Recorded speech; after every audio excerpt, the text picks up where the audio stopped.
Okay, so let's begin. We're going to start by just settling in, getting the mind and body in the same place. Usually they're disconnected. So just take a few breaths.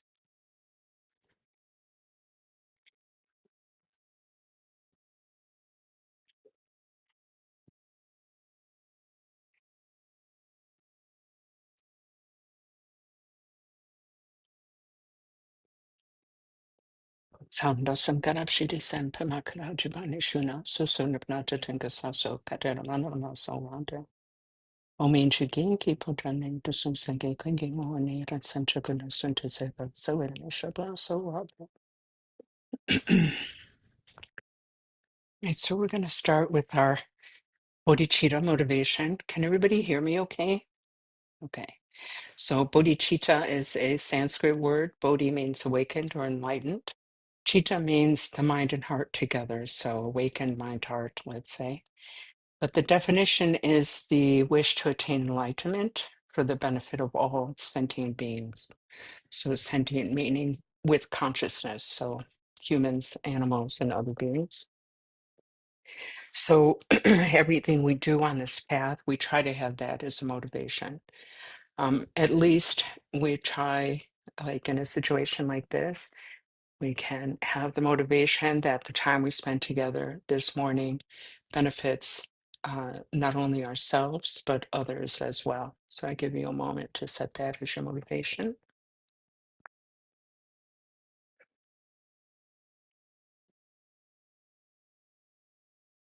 Okay. So who's ever on YouTube and who's ever in this room, what questions do you have for me today, if any?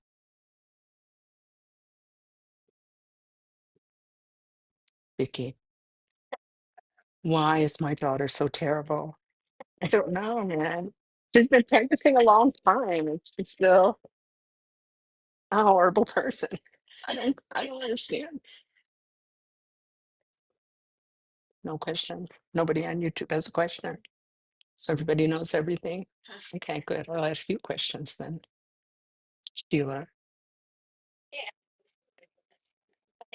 All right. What are the Four Noble Truths?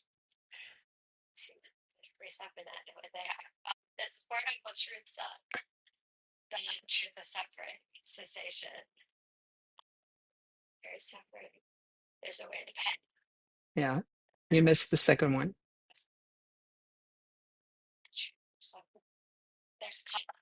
Yes. Right. So I came for a victim, another victim. Dare I ask? Can you explain the truth of suffering? Liz, desire. That's not the truth of suffering. No. Wrong. Yes. Sorry. No, just the truth of suffering. You're talking about the cause of suffering. Everyone suffers. Okay. Yes. Hmm.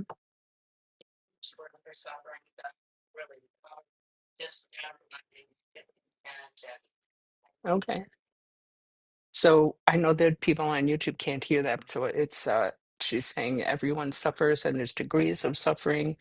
And the word that is translated as suffering, suffering is not really a good translation. So I always talk about that. So the truth of suffering. So the Four Noble Truths was the first teaching that the Buddha gave after attaining enlightenment. Okay. And the Four Noble Truths are typically translated as the truth of suffering, the truth of the cause of suffering, the truth of cessation of suffering, and the truth of the path, which leads to the cessation of suffering. Okay. So the entire path is actually geared towards removing suffering for ourselves and others. Okay. Um, so this word suffering is a translation of the word dukkha, Kiki, Dukka, dukkha. Okay. And dukkha actually has a very wide range of meaning, a much wider connotation than the word suffering does in English. Okay.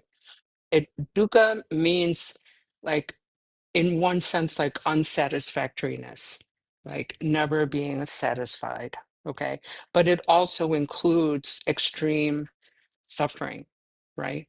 So I remember talking to a group of translators at this gathering and asking them, like, why did you translate that word as suffering and make me explain it 50 times a week, like, why didn't you pick another word, and or just say unsatisfactory or something? And they were just saying, like, there isn't really a word. So there's certain words that they kept from the original Pali or Tibetan or Sanskrit, like karma, samsara, certain words like that they kept, and but they didn't do that for dukkha, and I kind of wish they had.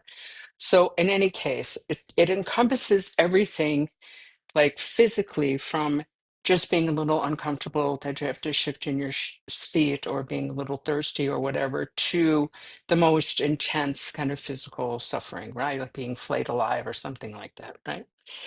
Um, and the same with mentally, any kind of mental suffering that we have. So it encompasses like the whole sort of range of suffering, but there's an added factor to that, where the word kind of the word unsatisfactory um, applies, or dissatisfaction, really, right?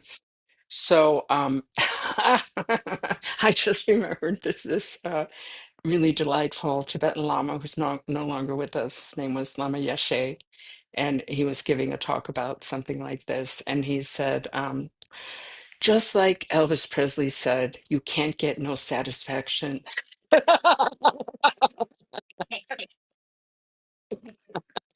And I'm like, okay, um, so um, we're never satisfied. And this is the issue. This is one of the issues, right? we we have one, we want two, we have two, we want four. you know we're never kind of completely satisfied with where we are. We're always looking for the next thing, and we have this mistaken view that things outside of us are going to bring us happiness, lasting happiness. Okay. And this is simply impossible. And one of the main reasons that it's impossible is because everything is impermanent, right? So if we're expecting, you know, I don't know, a new relationship to bring us lasting happiness, well, a lot of us are a little bit older, so we have a lot of experience in seeing that, good luck, right? Okay. Or that moving house will bring us lasting happiness. Like, we're not necessarily saying that consciously, or realize that we're thinking that way consciously, but that is what's going on. Yeah. Oh, I'll be happy once I XYZ, right? I'll be happy once I get married, you know, and then a few years go by, and then it's, I'll be happy once I get divorced, you know, I'll be happy once I get my new house. And then you get your new house. And then you're happy for, like, I don't know, a pretty short period of time before things start happening, right? The roof is leaking, the water heater blew up, you have to pay for new windows, this kind of stuff, right? So but we don't notice that. Like, it slips us by, and we just kind of forget that, and we start looking for the next thing. Okay. This is a problem because we're looking in the wrong place for lasting happiness. Temporary happiness, absolutely, no problem. You know, whatever, milkshake, a cigarette, a laughing, a movie, all that stuff can bring you temporary happiness, but it's never going to bring you lasting happiness. Okay. If it did, you would only have to do it once, for example, right? So, I think about that. If anyway, you get the point. So this, when they talk about the truth of suffering, It's actually divided into three types of suffering. Okay. There's the what's called the suffering of suffering, which is the kind of suffering that like eh, w- that we mean when we use the word suffering in English, right? It's heavy, it's big, it's obvious. Yeah. Then there's the suffering of change, and that is not obvious. And that is something that we should pay attention to, and that would really behoove us to pay attention to because it would help us a lot, really a lot, to suffer less if we started getting our head around that truth. Yeah, truth uh, um, uh, of change, the suffering of change. The suffering of change has two subsets. Okay, that and these two subsets are that. I'm sorry. I don't know why each time I talk about this, I find it so funny. These two subsets, because it's so like it's not meant to be dark, but it sounds like the darkest of dark humor. So it's like the first of those two subsets is anything that you find pleasant will eventually disappear. Okay. If you like summer, summer's eventually going to become winter. If you like winter, winter's eventually going to become summer, right? Relationships change and fall apart, the whatever it is that you enjoy, you know. Then the second one is anything pleasant that you do, anything you do that you find pleasant, if you do it long enough, it turns into suffering. Don't you laugh at it? It's so funny. It's so funny, but it's true. It's true, right? Usually the example I get is like taking a bath, like you just look so forward, like, I'm gonna take a bath and I got my candles and my bath bomb and my, whatever music and my glass of wine, and I'm just gonna sit in the bathtub and relax. But like, how long are you in that before you're like, ew, you know, what am I doing? I gotta get out of here, right? That turns to suffering you know even drinking water, if you do it too much, can kill you, right? It turns to suffering. If you eat too much, it becomes suffering. Whatever you do that is pleasant, if you do it long enough, it turns into suffering. So why is the Buddha talking about this? Because he wants us to be depressed, because we should go around like Eeyore with the black cloud above our head and just be like, everything is suffering. No, it's so that we realize like that we're looking in the wrong place. We're looking in the wrong place. Those things outside of us and material things includes, right, computers and houses and cars, but also relationships and jobs and all that, anything that's outside of ourselves. Okay. Doesn't mean that we shouldn't care about those things or we shouldn't be involved in those things. It just means that we shouldn't depend on those things to bring us lasting happiness. Okay. What does bring us lasting happiness is working with our own mind heart system, right? Cultivating peace, cultivating, inner peace, cultivating inner, right, contentment. Yeah. These are the things, understanding the nature of impermanence. If we are in line with like how things are, if we are in harmony with how things actually are versus how we want them to be, how we think they should be, etc., we're going to be a lot happier than fighting against reality, which is what we normally do. Yeah. We have all these unspoken expectations and um kind of wishes that don't make any sense, you know? Like we just expect to live forever and we expect that everyone around us will live forever. But even if all of them die, like I'm not going to die, you know? Right? Like, let's get real. Okay. Right. We know intellectually that that's ridiculous, but sort of that's how we feel. And if we think, well, I don't really feel that way, mm, I'm not so sure about that. Are we surprised when someone passes away? Then we haven't realized impermanence.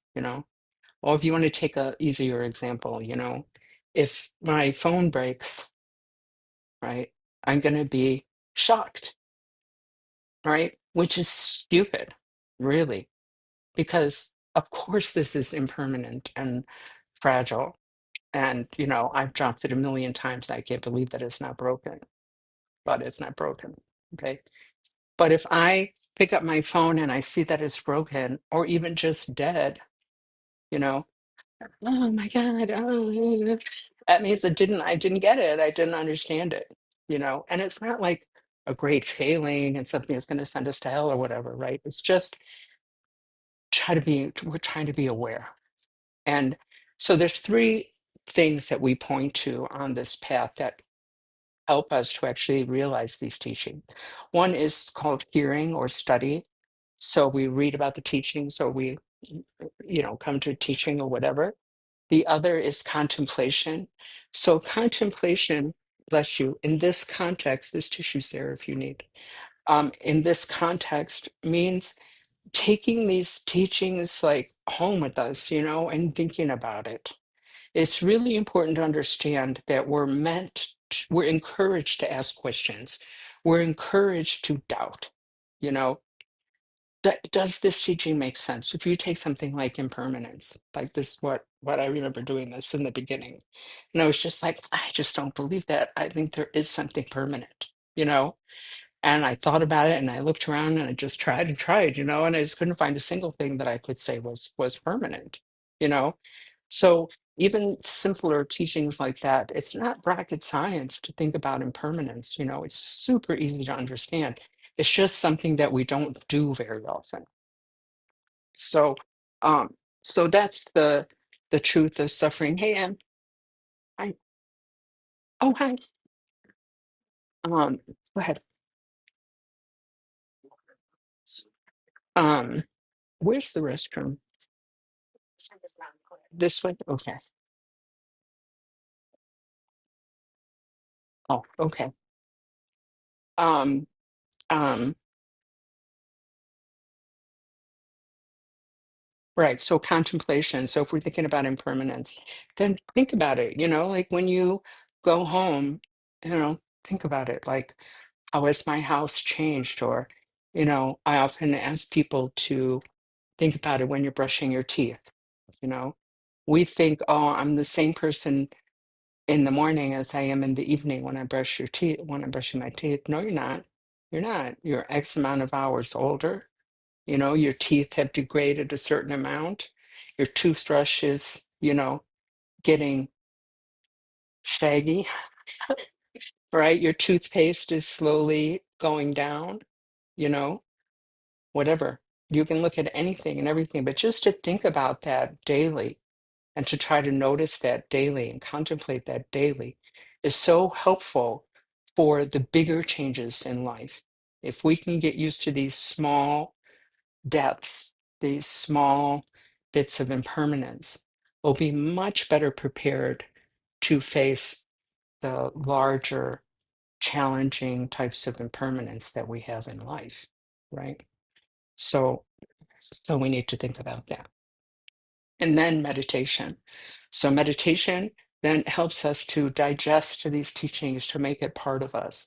This is a really fundamental idea in Buddhism that is so important. We're really always working from the inside out rather than from the outside in. Yeah. So when we like when we're just told like you should be kind to people, or you should be patient or you should be generous or whatever, right?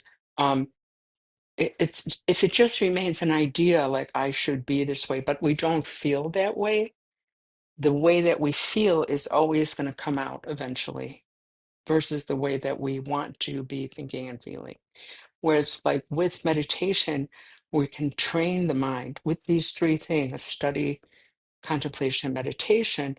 We can train the mind so we become someone who is loving and patient and compassionate and so forth, or at least more that way than we might be right now. Yeah. So it's very, very practical and doable. Yeah. So the second noble truth is the cause of suffering. And people threw out some things earlier today about that. So it depends on the school of Buddhism, but according to the Theravada school, which is practiced in Southeast Asia and some other places in Asia, it's craving is the cause of suffering, and that causes us to suffer. But from the Tibetan Buddhist or Vajrayana point of view, the cause of suffering is this fundamental ignorance we have called marikpa, which is not ordinary ignorance, like ignorance of the law or ignorance is bliss or this type of ignorance. It's really not knowing how things work, not knowing the nature of reality itself, not knowing the nature of the self. Yeah, this is the fundamental thing, which then leads into uh, actions which cause us to suffer. Okay, so cause of suffering. The third is the what's the third one? And third noble truth.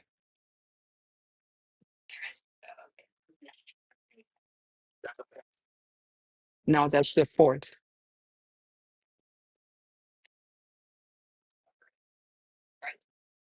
Okay, well, okay, kind of, but not really. Yes, sort of. So that there's a cessation of suffering. The reason I'm saying no to both of you is because you used the word path and you used the word way, which is the fourth one. There's a path which leads to the cessation of suffering. Okay. So the third one is that it's possible to stop suffering, which sounds very big. Yeah. And if you think about it, it sounds impossible, but it is actually possible. Okay. But that's pretty much all that third noble truth is about. Just like, hey, you should realize there's actually a way out of this mess. Okay. And then the fourth one is the path which leads to the cessation of suffering. That's the fourth noble truth. Yes. Third kind of suffering. There's suffering. Oh, yeah. And the all pervading suffering.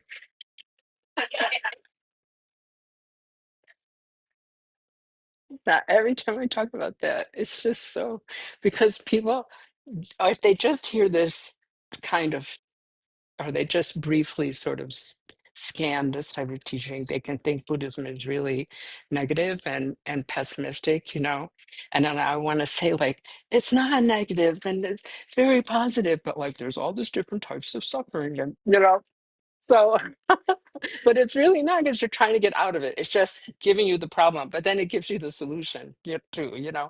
So, and it reminds me that Steve Martin, the younger ones might not. I mean, you probably know, even you young ones, who Steve Martin is, right? Yeah, well, you can't speak for the young ones. I start.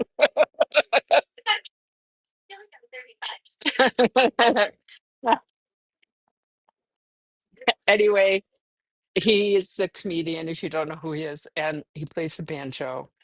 And he had this bit where he was saying that you can't play a sad song on the banjo.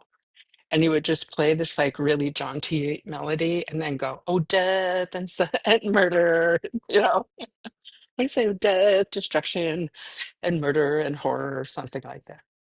So anyway, yeah. So that it's possible to end suffering, and that's the third one. And then the fourth is the path, which leads to the cessation of suffering. Okay. And that path will differ according to a particular school, right? So in the Theravada school, I talk about the Noble Eightfold Path, which you may have heard of. So right view, right speech, right action, etc. Okay. From the Vajrayana point of view, the path is more multi-layered. So it's again, essentially various practices that help us to train the mind, and in the higher practices work with the inner process, like chakras and things like that. Okay, different from yoga stuff, but similar, similar. Okay, so those are the Four Noble Truths, and the point of that is to kind of bring our attention to what's actually happening, right? And to show us and like give us some kind of hope, like there's a way to get out of that. Okay, there's a way that we can work with so that we are no longer suffering. Okay, but first we have to see what's actually happening. So a lot of times they will compare it to going to the doctor when you're sick, right? You want to be, so people say like Buddhism is neither pessimistic nor optimistic, it's realistic, right? So you have some systems that are like, you're doomed, kind of no matter what, like it's the end. And then you have some systems that are like, do, everything's fine, just give me your money and you'll be good, kind of thing, right? It's in the middle of that. So if you go to the doctor and the doctor, you want the doctor to give you a diagnosis that is the truth, that is like what's actually happening. Yeah. And whether it's good or bad, you want to know what is happening.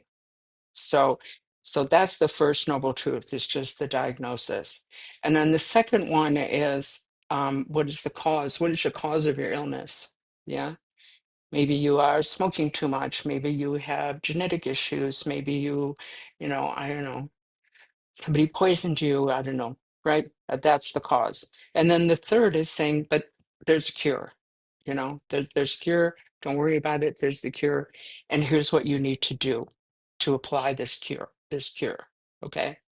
So if the doctor gives us all of that and gives us medicine and we just leave that medicine on our bedside table and we never take it, it's not the doctor's fault if we don't get better, right? We also have to participate. We have to do something, right? We have to do the physical therapy, or we have to, keep our appointments, or we have to take this medicine, whatever it may be.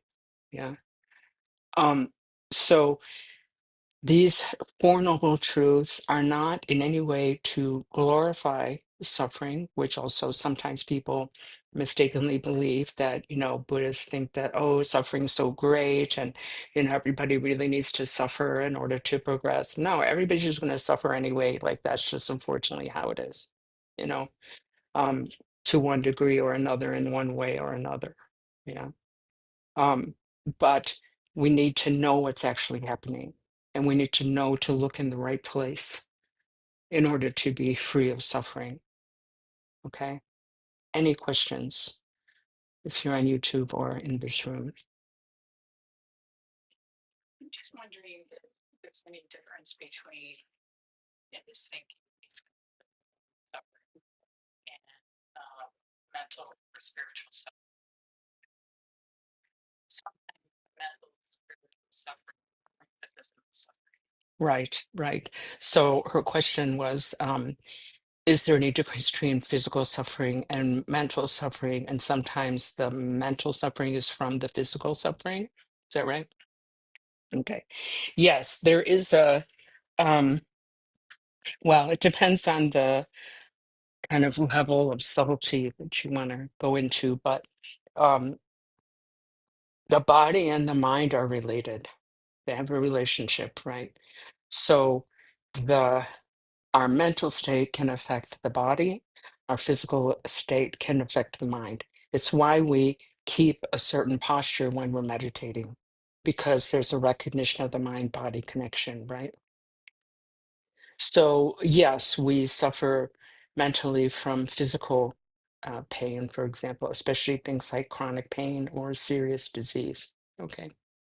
However, through practice, we can work with that so we don't suffer in addition. Like a lot of times we add to our suffering by worrying about it, by, you know, wondering, having these feelings of like, why me and why is this happening and what's gonna, whatever, right? We can work with our mind so that our mind can relax around this kind of suffering. It's inevitable, right, that we're going to have physical suffering. There are four main streams of suffering in the human world, right? Birth, old age, so fun, sickness, and death. Okay. These are considered the four main streams of suffering. So there's recognition of that. but we can really help ourselves to suffer less by working with our mind. Yeah. Does that answer your question? Okay. The what? I don't know. What is that? Right.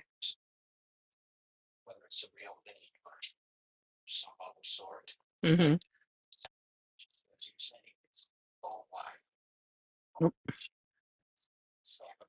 Mm-hmm. Okay. Mm-hmm. Mm-hmm. Mm-hmm. I never heard that example before, but it makes sense. He's like, "You the one who said that. I didn't say that. I never remember saying that." If that's what you were thinking. Mm. Yes, but that makes sense, right? So one of the ways that we can work with our physical suffering or even our mental suffering is through a practice called Tonglan, which we'll do today, practice of exchange. So in brief, we are using our suffering to generate compassion for others. Yeah. It puts us in it puts us in relationship to others. You know, if if you have, like I, for example, have chronic back pain, okay? So I have a choice about that ultimately. About I don't apparently don't have a choice about the pain because I haven't been able to do anything about it no matter what I try. Okay. But uh I do have a choice how I relate to that. Yeah. And one of the ways I can relate to that is really the most simple way is to say, may this pain take away the pain of all beings. You know, you can think that way. Or you can be specific, may this back pain take away the back pain of all beings, you know, um, this kind of stuff. Or you can do it in a more formal way, like we're going to be doing a little bit later today. Okay. Any other questions? Pardon me. Earlier, the thing was, Mhm. So I'm just wondering about so love, for example. How do you think about that?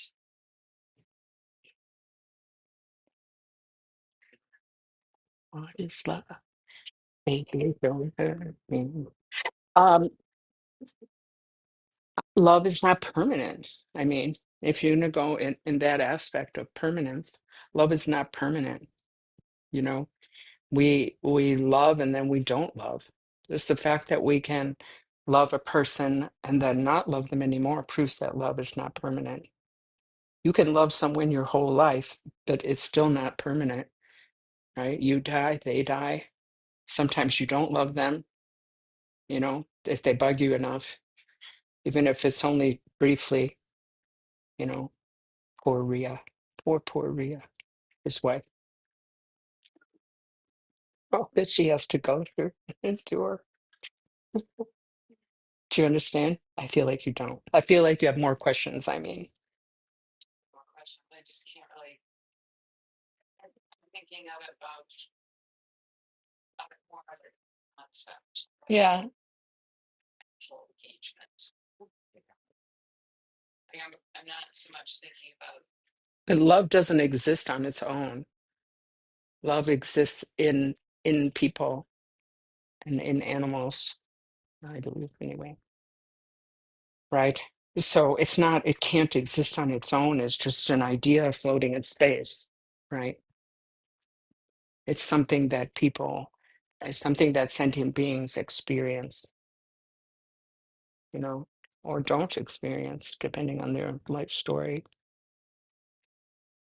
you know. Mm. All right, so time for some meditation, okay? So if you want to sit on the floor, you're welcome to sit on the floor. There's some cushions somewhere. Just like regular cushions, not proper meditation cushions, but you can sit on the floor if you want. Otherwise, you want, let's see, is there anything? Could you find something for your mom's feet?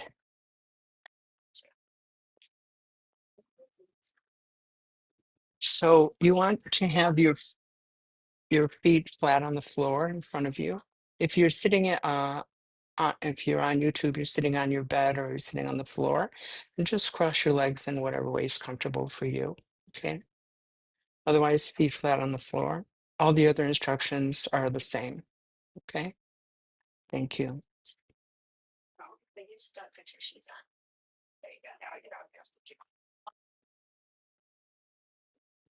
It'll be more comfortable for you. Yeah. Thank you. Thank you. So you can have your hands palms down on your legs or palms resting like that in your lap or with your fingers on top and your thumbs touching like that in your lap, whatever way is more comfortable for you. Okay? Arms are relaxed, so you're not holding them in, you're not holding them out, just relax. Back is straight, it's the most important thing. So back of your neck is also straight, so your chin's going to be tucked in just a little bit. Your shoulders should be back a little, so it just kind of roll your shoulders back. Now you'll see that it opens up your chest. Okay. The mouth is closed but relaxed, tongue resting on the roof of the mouth. Breathing through the nose, looking down in front of you, relaxed lowered gaze. As I said earlier, this posture is the way that it is because it supports the mind in meditation.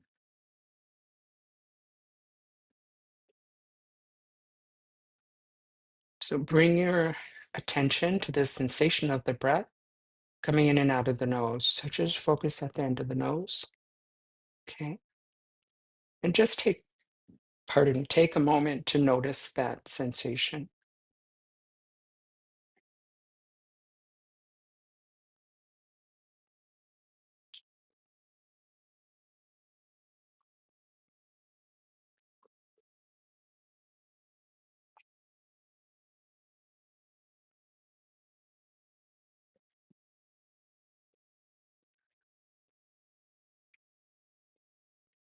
Okay, so now what we're going to try to do is maintain continuous awareness of that sensation and letting the thoughts come and go as they will without getting involved in them, without running after them, without judging them.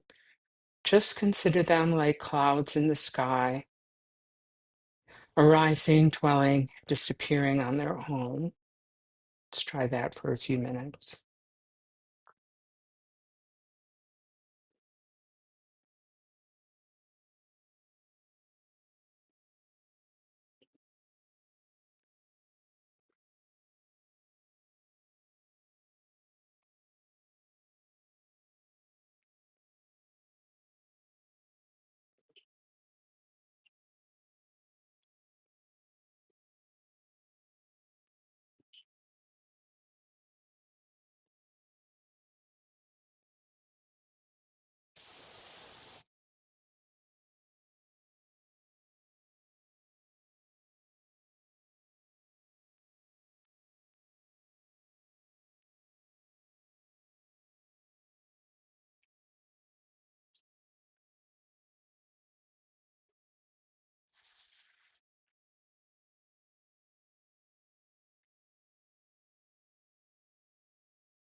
Now we're going to count the breaths, counting either every in-breath or every out-breath, for a total of 10 breaths.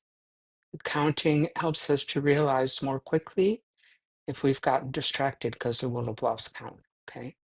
So if you lose count because you started running after some idea, no problem. Just bring the mind back, start again at 1. You get to 10 without losing count. Again, not a big deal. Start again at 1. So please begin that now.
And now we're going to move into the Tonglen practice. So Tonglen, Tonglen is a Tibetan word, means giving and receiving. This practice is also called the practice of exchange. So, what we are exchanging is we're taking on the suffering of others and offering them our own happiness. Okay. So, this is one of the practices that I was referring to earlier when I said, we can train the mind, we can train ourselves to have these qualities that, all faiths and secular humanism and ordinary people admire and want to develop, right? So there's a big difference between saying you should be like X and actually being able to do that, right? So this practice has four main um, types of people that we work with, and we're going to go over one each week. So last week was someone that you love a lot. So today would be someone who is neutral to you. So what that means is, someone you recognize them, you may or may not know their name, but you don't particularly like nor particularly dislike them. So like your mail carrier, your doctor, distant relative, your neighbor, this kind of person. Okay. The third is someone you dislike, and the fourth is yourself. So if you keep coming back, you'll get all four of these. Okay. So I'm not going to just keep doing love each time. All right. Um, so why it's important to do this practice for someone who's neutral to you, okay, is because um, we're trying to develop love and compassion for all beings without exception. Okay. If we can only do that for the very small group of people that we already love, then you know, it's not much point, right? So, and this is actually the largest group of people that we come in contact with, right? So, all the other people in this room, I mean, certain relationships in this room for sure, but not everybody, you know, I wouldn't assume that everyone here loves everyone else in this room, you know, me, maybe me. Okay, right? I'm sure it's not true. So, um, uh, all the people on the road, all the people in where you're shopping, just everyone else, that's a much greater number than just the few people you have personal relationships, either of love or hate or dislike, right? Very similar, those two, which we'll talk about when we get to that point. Okay, so I'm just going to walk you through the practice. Okay. So we had the same posture as before, but for this one, if you want to close your eyes, just go ahead and close your eyes. It's a different type of practice. Okay. So the first thing that you want to do is imagine in your heart center, so the middle of your chest, a very bright white light, like a shining star. So just picture that.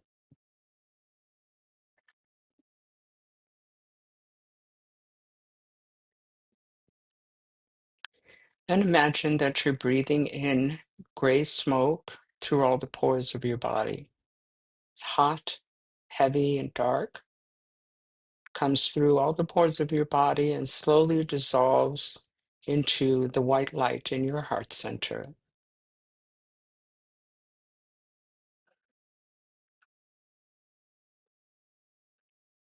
until there's not a single particle of smoke left.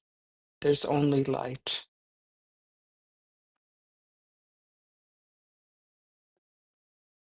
And consider that you're breathing out white light, cool in temperature, clean, clear, very bright, light and weight. Breathing out this white light through every pore of your body, going in all directions as far as you can see.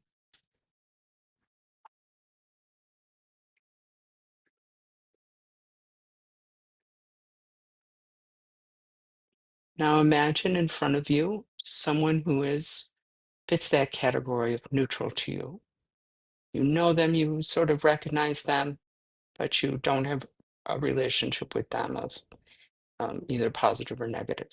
Just picture them there.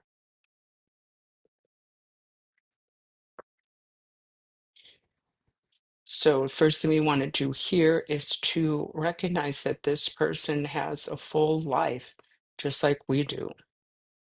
They're not cardboard cutout.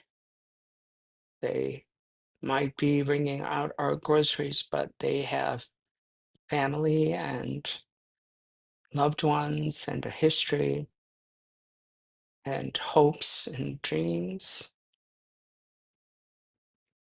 problems and joys and sufferings.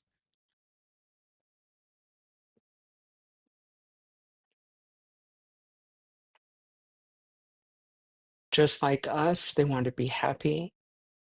Just like us, they want to avoid suffering. And just like us, they suffer nonetheless.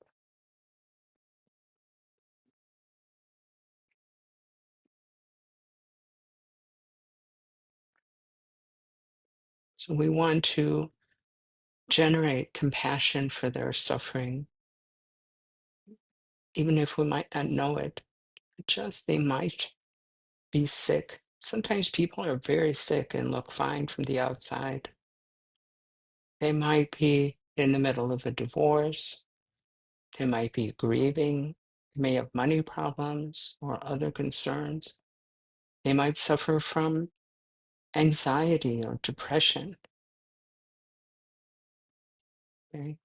Just consider whatever it is that they're going through physically, mentally, emotionally, takes the form of gray smoke, dark, heavy, and hot, and it leaves them and it comes to you, and you breathe that in through all the pores of your body,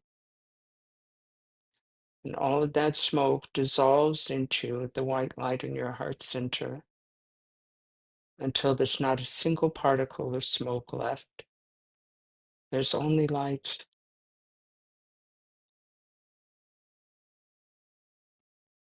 And then you offer this person your own happiness. Consider that you're giving it away, your own good fortune, anything at all that they may need to feel better,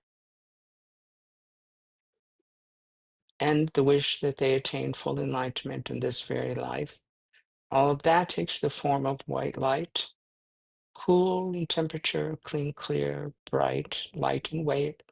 You breathe out this white light, and when the rays of light touch this person you've been thinking about, all of their suffering just disappears. And they breathe a sigh of relief and they feel really peaceful and happy at ease. And you feel joyful for being able to do this for them. Now we're going to do the same thing for all sentient beings. First, picturing them all around us, in front, as many beings as we can conceive of, stretching all the way to the horizon, to the right again, as many beings as we can imagine, all the way to the horizon, behind, same thing, all the way to the horizon, and to the left, as many beings as we can imagine, all the way to the horizon. So this, except for a few individuals, all of these beings would fit the category of neutral to us. So just like we did with the individual, we consider whatever kind of sufferings they may be going through, physically, mentally, emotionally, and we generate compassion for them, wishing that they could be free of this suffering. And so we imagine that all their suffering, whatever it is, takes the form of gray smoke, hot, dark, and heavy. It leaves them, it comes to you with a great deal of openness and courage and love. You breathe in that smoke through all the pores of your body, and the smoke dissolves into the white light in your heart center until there's not a single particle of smoke left. There's only light.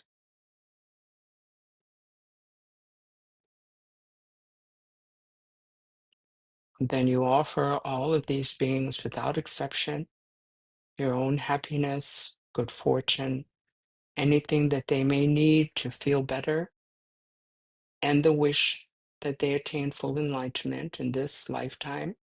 All of that taking the form of white light, cool, clean, clear, very bright. You breathe out this white light. So consider every single pore of your body emanating a ray of white light in every direction as far as the eye can see. Very powerful, going all the way to the horizon in every direction. And when these rays of light touch all these beings, each individually, their suffering just completely lifts off of them and disappears like fog in the morning sun. They feel so relieved to have this burden lifted off of them. They feel happy and peaceful, and you feel joyful for being able to do this for them.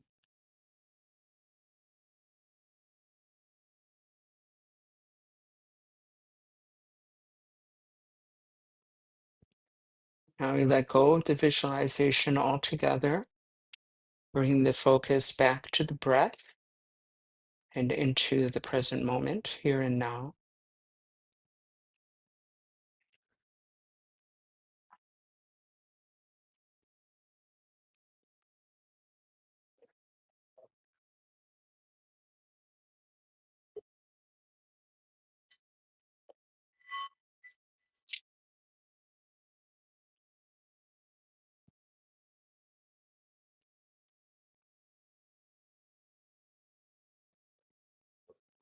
So, before we continue with the conclusion, we're going to pass around this basket and ask you to make a donation if you can. We do have to pay for this place, and we have other costs that are generated. If you can't, and you can't, it's okay.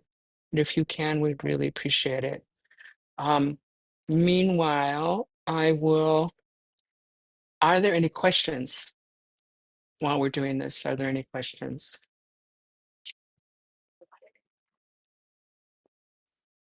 No? So I want to let you know that on Wednesdays, we're going to be having class here. Okay.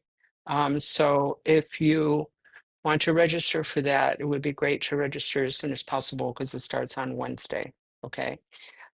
We never turn people away for lack of ability to pay. So we do have other options if you look on the page. So uh, I'm trying to give you the website without having to spell Songtsengampo. Well, I think her website is Buddhist Cleveland. Yeah, BuddhistCleveland.org. So BUDDHIST Cleveland.org. And that'll take you to just look for study and courses, and that'll take you there. I think this is a great class because it's just like a survey class of various topics as they relate to Buddhism. Okay. So there's no book to buy. All the readings are going to be online, and it's essentially like introduction to Buddhism, like just what is Buddhism, different schools of Buddhism, different philosophies and stuff like that.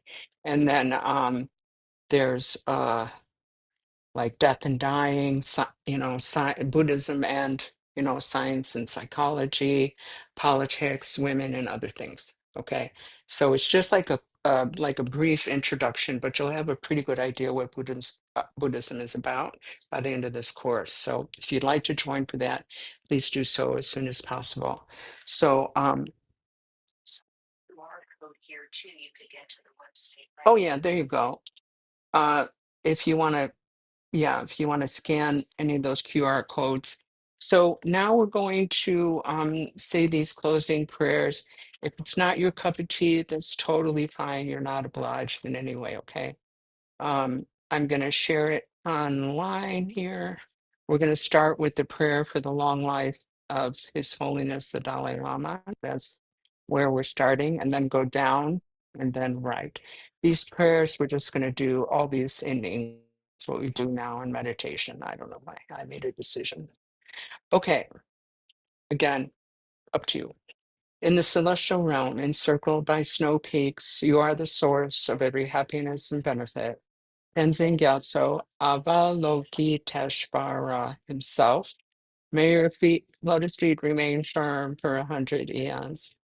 Om Swasti, in the vast expanse of your fearless wisdom, shine the 100,000 cooling light rays of your all-pervading great love, dispelling the anguish of beings in this degenerate age. O supreme jewel of space, regent of Buddhas and Bodhisattvas, remain with us continuously, we pray.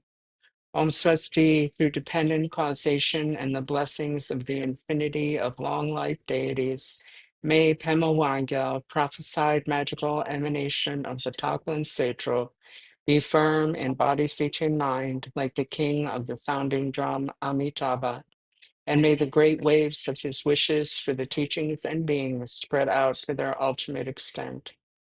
We pray for the good health of the lamas. We pray for their precious lives to be long. We pray for their activities to spread and increase. May we be blessed, never to part from them. By this merit, may all attain omniscience, may defeat the enemy of wrongdoing. From the stormy waves of birth, old age, sickness, and death, from the ocean of cyclic existence, may I free all beings. May bodhicitta, precious and sublime, arise where it has not yet come to be. And when it has arisen, may it never fail, but grow and flourish ever more and more. As long as space endures, as long as sentient beings remain, until then, may I too remain and dispel the miseries of the world, ever absorbed in the display of divine forms and primordial awareness, appearance, sound, and perception in the state of divinities, mantras, and dharmakaya. May I, inseparable from the practice of the profound and secret great yoga, attain within the essence of mind the state of one taste. And then we do this 100 syllable mantra, which is meant to like purify any kind of mistakes we may have made. Om Vajra Sattva Samaya Manupalaya Vajra Sattva Tenopa Tishta Drito Me Bhava Sutokayo Me Bhava Supokayo Me Bhava Anurakto Me Bhava Sawasiri Me Prayatsa Sawakama Sutsa Me Chitam Shriyang Kuruhung Ha Ha Ha Ha Ho Bhagavan Savatata Gata Vajrama Me Munsa Vajriba Mahasamaya Sattva.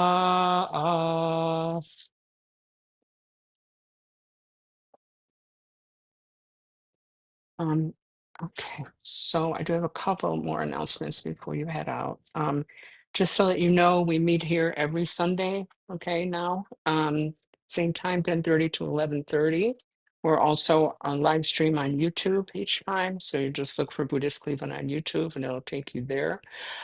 We also meet, the class will also be on Zoom, just so you know, if you live far away and you don't want to do the drive, or you're sick one day or something, you would like to come to class, but you don't want to share your disease with us.